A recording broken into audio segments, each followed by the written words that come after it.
வணக்கம், காஞ்சிகேசன் பேசுகிறேன். Happy Tuesday. எப்படி இருக்குங்க? நம்ம இன்னைக்கு ஹலோ வணக்கங்க. இன்னைக்கு எல்லாருக்கும் ஹாப்பி டியூஸ்டே சொல்லிக்கிறோம். முருகரோட பிளெஸிங்ஸ் எல்லாருக்கும் கிடைக்கணும்.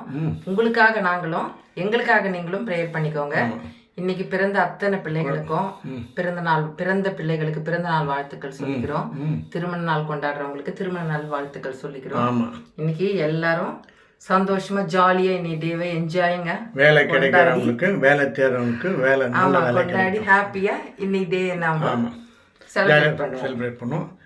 மனசை ஹாப்பியாக வச்சு பண்ணுறோம். நம்ம இன்னைக்கு வந்து எங்கள் வீட்டில் முட்டை பொரியலுங்க. முட்டை பொரியல் செய்துட்டு நிறைய வெங்காயம் முட்டை நிறைய போட்டு முட்டை பொரியல், அதில் பச்சை மிளகாய் தான் காரம் போட்டுட்டு இன்னைக்கு வந்து கத்திரிக்காய் சாம்பார் வச்சுருக்கேங்க. ஆமாங்க, ஏன்னா வாரத்தில் ஒரு 2வது நாள் என்ன செய்யறதுன்னா அடுத்தது கத்திரிக்காய் சாம்பார் வச்சுட்டு முட்டை பொரியலோடு முடிச்சுட்டு இன்னைக்கு சாஃப்ட் மல்லிப்பூ இட்லி செய்துட்டு அதுக்கு வந்து சைட் டிஷ்ஷு மதியம் செய்த சாம்பார் தான். அதாவது சட்னி கேட்காதுன்ட்டாங்க, உங்களுக்கும் தெரியும் அதெல்லாம். ஓகேங்களா? அப்புறம் கொஞ்சம் பேசிப்போமா? அதாவது நம்ம பேசாத வார்த்தைக்கு நம்ம எஜமான்னு சொல்லுவோம், பேசின வார்த்தை நம்மளுக்கு எஜமான்னு சொல்லுவோம்.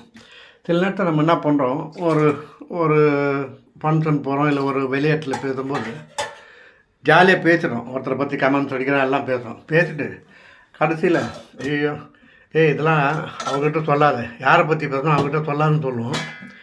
இருந்தாலும் உள்ளுக்குள்ளே அந்த பயம் இருந்துகிட்டே இருக்கும். இதனால இது நம்மளை போட்டு கொடுத்துருவாங்க. என்னத்துக்குங்க? பேசாத வாயிலேருந்து வார்த்தை வராத வரைக்கும் நம்ம எஜமாங்க. பேசிட்டா வார்த்தை தான் எஜமா. இதுதான் பெரியவங்களும் சொல்லுவாங்க, பேசுவதற்கு முன் யோசித்து பேசணுவாங்க. பேசின பிறகு யோசிக்காதீங்க, அது வெளியே போயிட்டு அதை எப்படி சமாளிக்கணும்னு யோசிங்க. பொதுவே நம்ம எல்லாருமே நல்ல பேர் எடுக்கணும், நல்லவங்களாக இருக்கணும்னு. யாருமே நல்ல பேர் எடுக்க முடியாது, நல்லவங்களாக இருக்க முடியாது. நீங்கள் பாட்டு ஒழுங்காக வண்டி ஓட்டின்னு போனால் கூட குறுக்க ஒருத்தன் வந்துட்டு பார்த்து போட அப்படின்மா. அதனால் ஜாலியாக இருங்க. நம்மளுக்கு என்னத்துங்க வீண் கமெண்ட்ஸ் நமக்கு தேவையில்லை. நம்ம பாட்டு நம்ம அழகாக போவோம். ஓகேவா? இன்னும் இன்னைக்கு எதுவும் இல்லைன்னு பேசிட்டேன், யோசித்து தான் பேசினேன். நான் பேசிட்டு யோசிக்கல. ஓகேவா? பாய். சப்ஸ்கிரைப் பண்ணுங்கள், லைக் பண்ணுங்கள், ஷேர் பண்ணுங்கள்.